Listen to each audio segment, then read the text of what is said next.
सवाल नंबर 1। यहूदियों का नया साल किस महीने से शुरू होता है?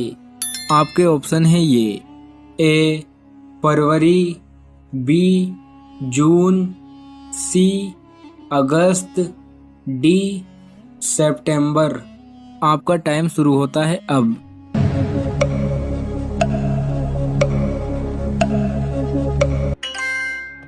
सही जवाब है डी। यहूदियों का नया साल सितंबर से शुरू होता है। सवाल नंबर 2। यहूदी मजहब कितना पुराना है? आपके ऑप्शन है ये।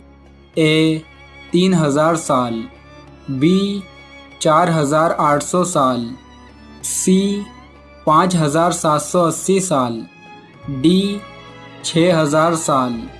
आपका टाइम शुरू होता है अब।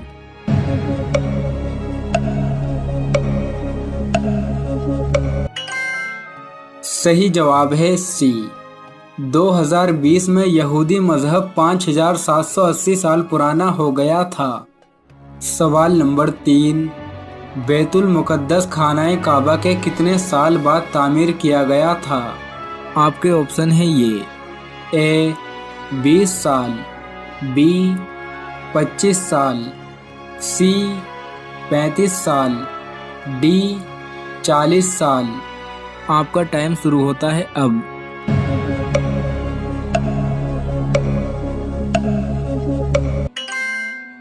सही जवाब है डी।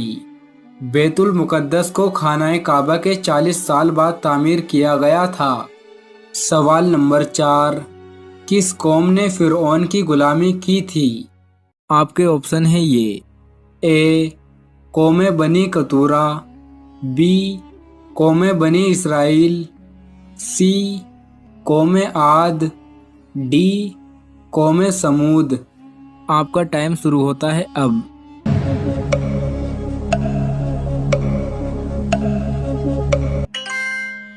सही जवाब है बी। कौम बनी इसराइल ने फिरौन की गुलामी की थी। सवाल नंबर 5।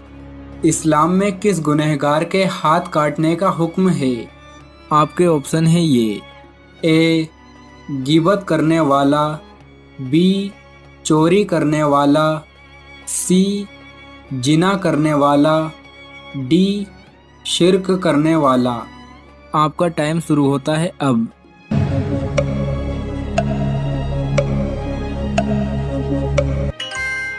सही जवाब है बी। इस्लाम में चोरी करने वाले का हाथ काटने का हुक्म है। सवाल नंबर 6। किस चीज़ में मुसलमानों के लिए खैर ही खैर है? आपके ऑप्शन है ये। ए सब्र और शुक्र, बी भलाई, सी नमाज, डी इबादत। आपका टाइम शुरू होता है अब।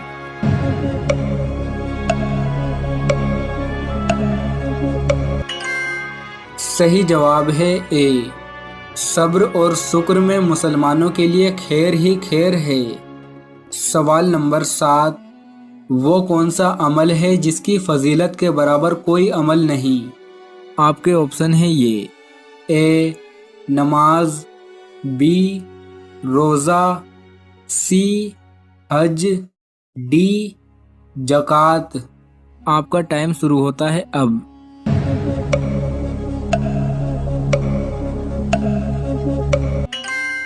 सही जवाब है बी। रोज़ा वो अमल है जिसकी फजीलत के बराबर कोई अमल नहीं। सवाल नंबर 8। मुसलमानों का पहला झंडा किस रंग का था? आपके ऑप्शन है ये। ए सफ़ेद, बी काला, सी हरा, डी नीला। आपका टाइम शुरू होता है अब।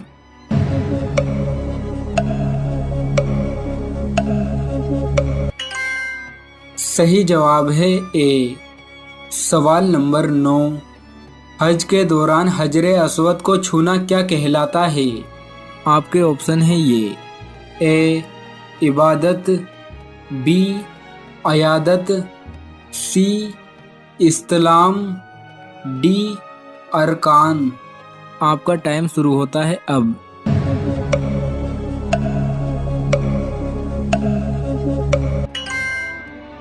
सही जवाब है सी। हज के दौरान हजरे अस्वद को छूना इस्तिलाम कहलाता है। सवाल नंबर 10।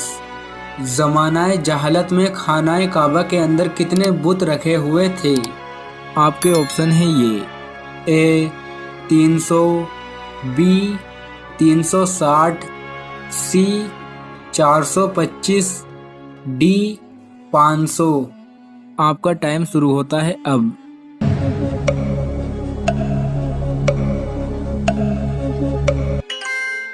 सही जवाब है बी। ज़मानाए जहालत में खानाए काबा के अंदर 360 बुत रखे हुए थे। सवाल नंबर 11। हज़रत बिलाल हबशी रज़ी अल्लाह ताला अन्हु ने पहली अज़ान कौन सी दी थी? आपके ऑप्शन हैं ये।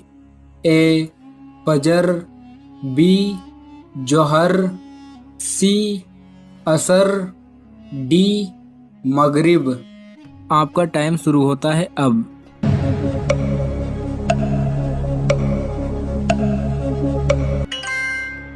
सही जवाब है ए। हज़रत बिलाल हबशी रज़ी अल्लाह ताला अन्हु ने पहली अज़ान फ़जर की दी थी।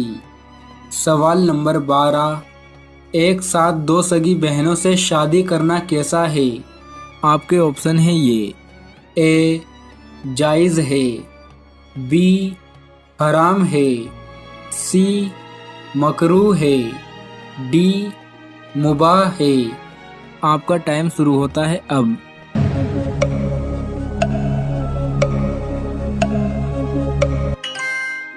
सही जवाब है बी। एक साथ दो सगी बहनों से शादी करना हराम है। सवाल नंबर 13। हज़रत याकूब अलैहिस्सलाम की कौम क्या कहलाती थी? आपके ऑप्शन हैं ये। ए बनु मूसा, बी बनी कतूरा, सी बनी इसराइल, डी तीनों नहीं। आपका टाइम शुरू होता है अब।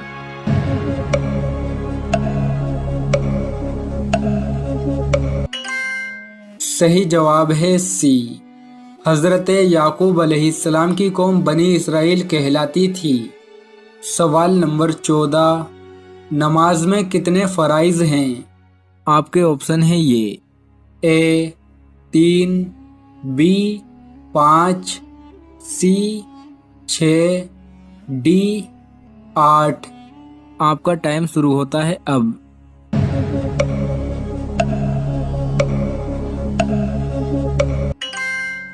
सही जवाब है सी।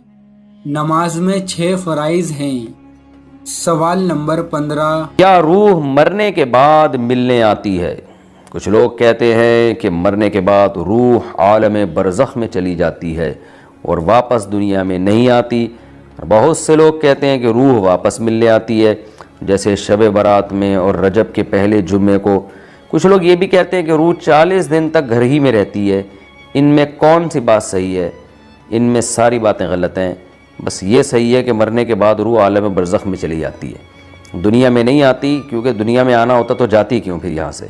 तो ना 40वें में आती है, ना रजब में आती है, और अगर आए तो जिसके पास आएगी ना वो उसकी रूह फिर बरज़ख में चली जाएगी, उसको देख के खौफ की वजह से। तो इसलिए जो मर गए वो दुनिया से चले गए।